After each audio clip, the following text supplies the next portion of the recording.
What is the method that you follow here? Why do you follow that method? And how is it different from everything else around? So we follow something called the play methodology. For children, play is work. As they say, your children are your biggest teachers. So, as moms, right, please, we are not there. There is a lot of popular opinion is that there are 5 people around you saying that at 8 months, really? Like, what's wrong with you? Like, why do your child need to go to school at 8 months? What would be your 2 cents on this? I actually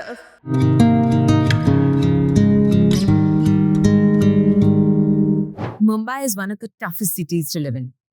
Demanding, expensive, and extremely competitive. But parents actually would think that all this is on one side, and what's actually tough is getting your child even into the preschool of your choice is extremely tough. Today, we are joined by the founder of a school that is supremely coveted in South Bombay, Dr. Alifia Poonawalla. She started Creative Kids Early Learning Center 15 years ago. She's a doctor turned educationist. The vision for her school that it would go far beyond academic, one that nurtures confidence, curiosity, and emotional security. Hi, I'm Sneha Javeri, the host of Mama Approved, a podcast where I ask all your questions to the best people in the business. Thank you so much, Aditya, for joining me today. I know this has taken a lot of effort, but I'm really grateful that we're having this conversation. thank you, Sneha. Thank you for having me over. So excited. Yeah, I will start.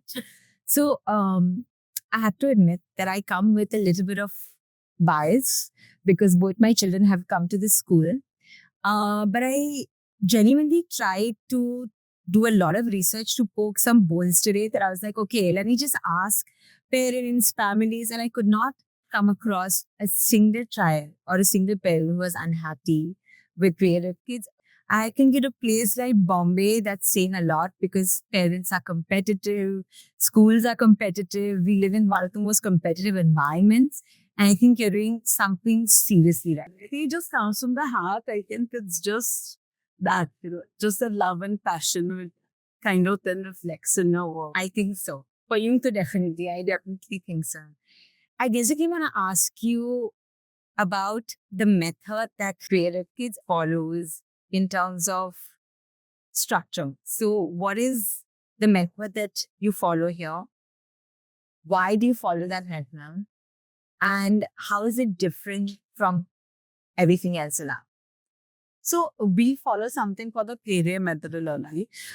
It is like a proper method which was formulated in 1990. So I think all over the world, they've realized that play is the language of learning for children.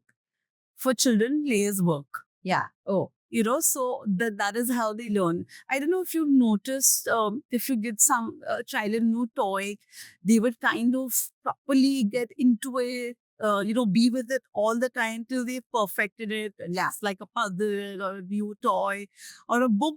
Sometimes you say they want to read it over and over again till they kind of know it by heart. yeah. So for them, play is their whole way of learning.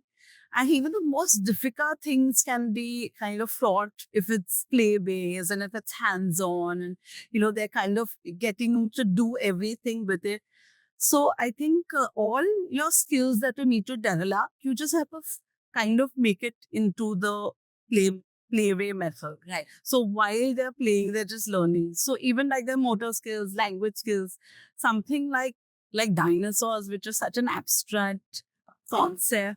But if you say, okay, now let's become paleontologists and come on, let's excavate, you kind of done all those birds and they're doing it. So they remember and they know what a paleontologist does. So it's just through play and through that only we do like their counting, language, everything. So children basically just see lots of emotional security and play to learn.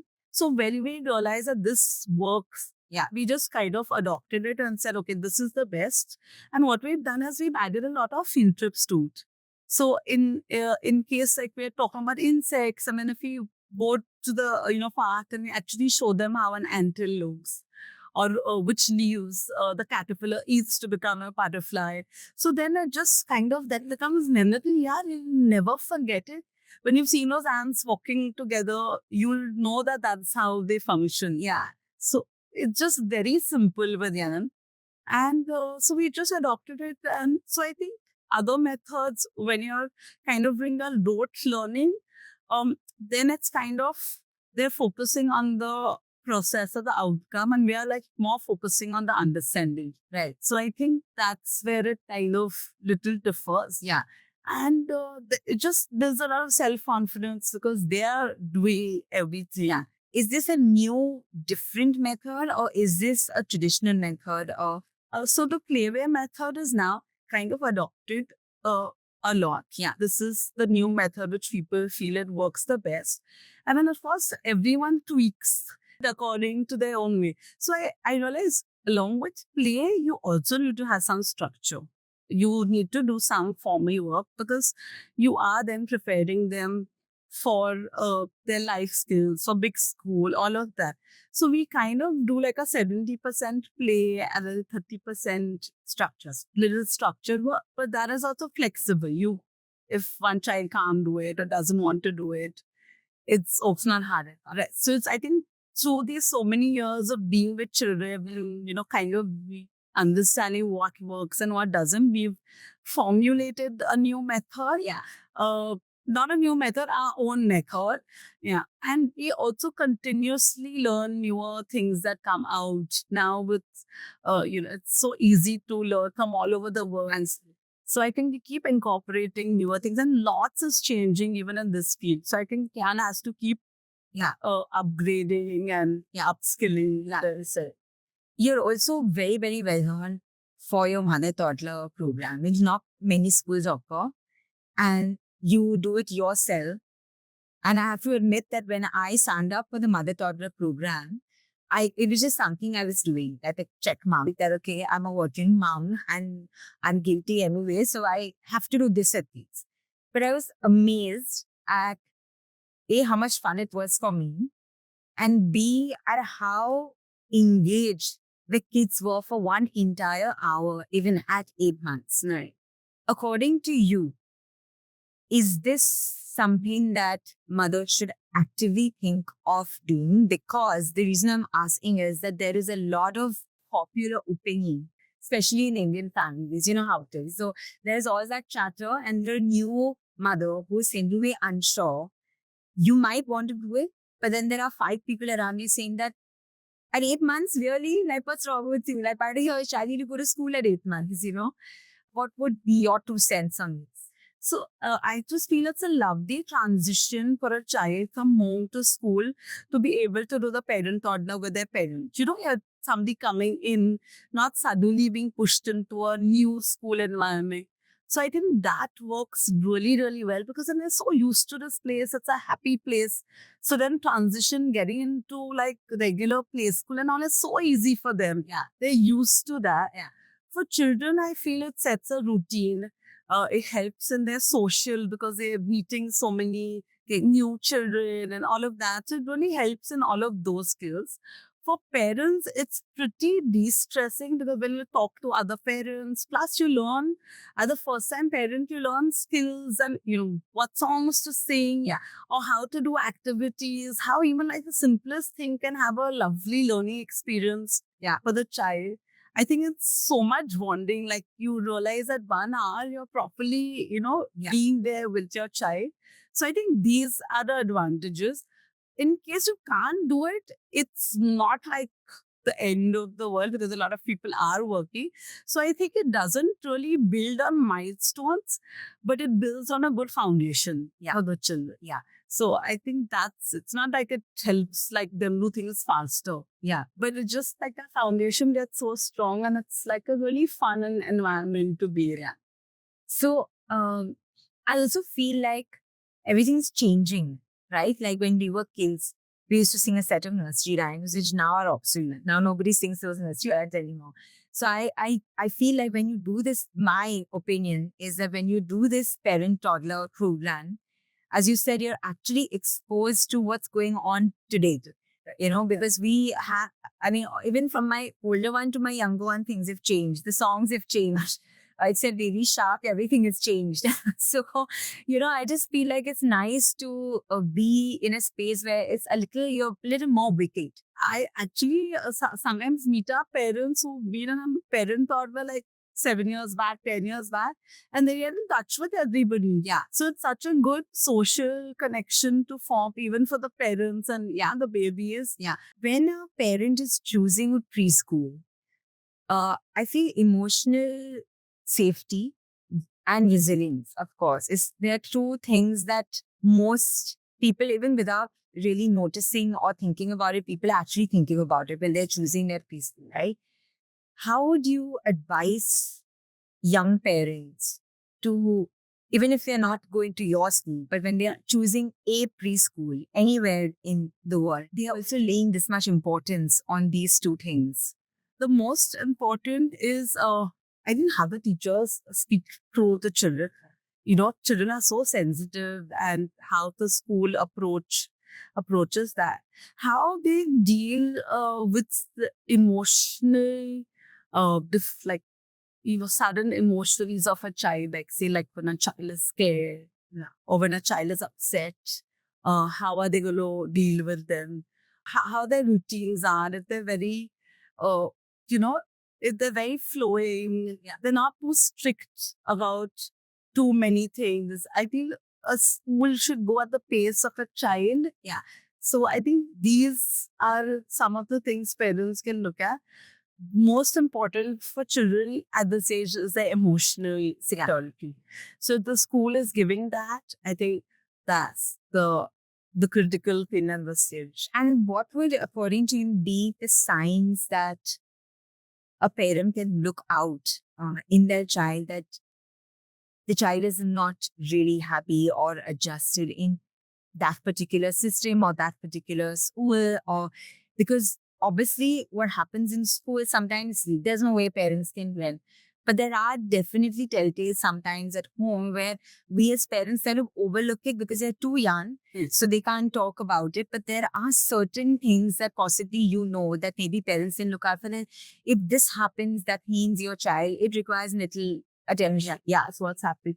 I think if they're very, very stressed about coming to school, so there is a difference in that, in the sense sometimes at the door while you're leaving a child, there is a lot of separation anxiety. So young children might like howl, they might howl from the car while coming to school.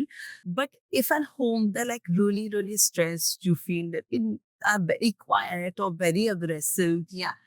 Those are signs. Maybe after that initial 15, 20 days, when the school is started, if the child is coming out happy, that means normally what happens, the child comes in and after like the first 3-4 minutes, they settle in. Yeah.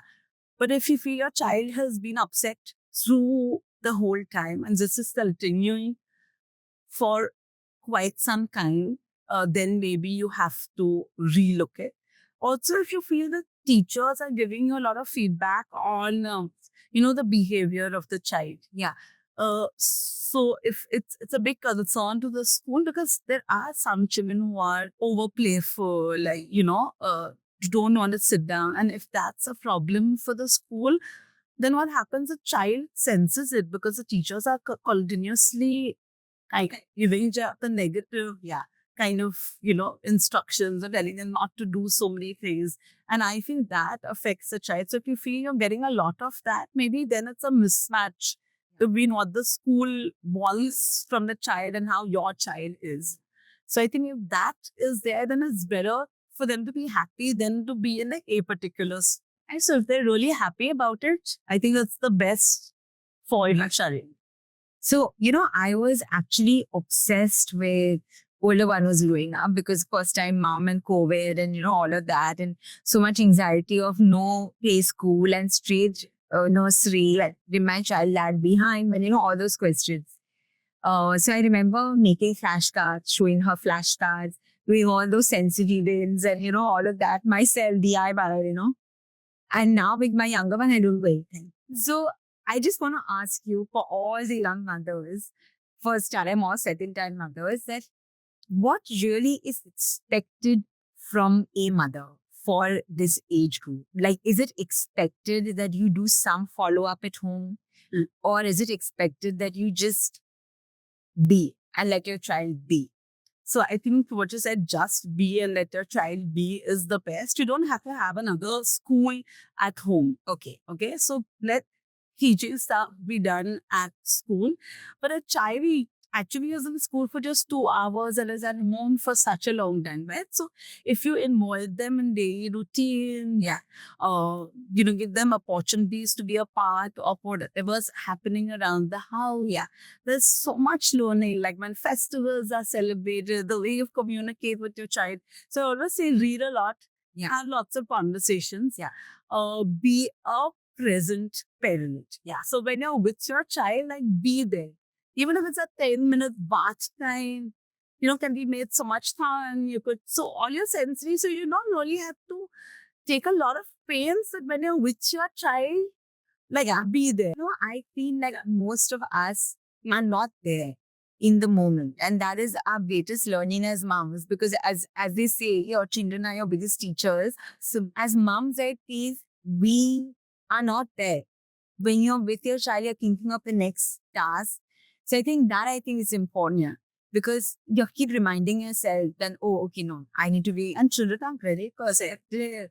They know when you're listening to them, and it's so exciting for them. So actually for children, they say it's connections and not things that make them brighter and a smarter individual. So if you're just with them and if you've been there with them, that's like the best thing. Yeah. So they're actually just little adults. Yeah.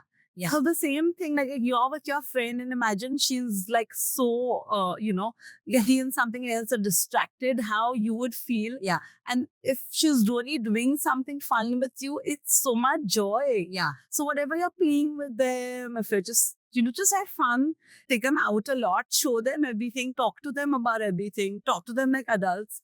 They understand everything. So you could even like talk about countries, flags, just anything and everything.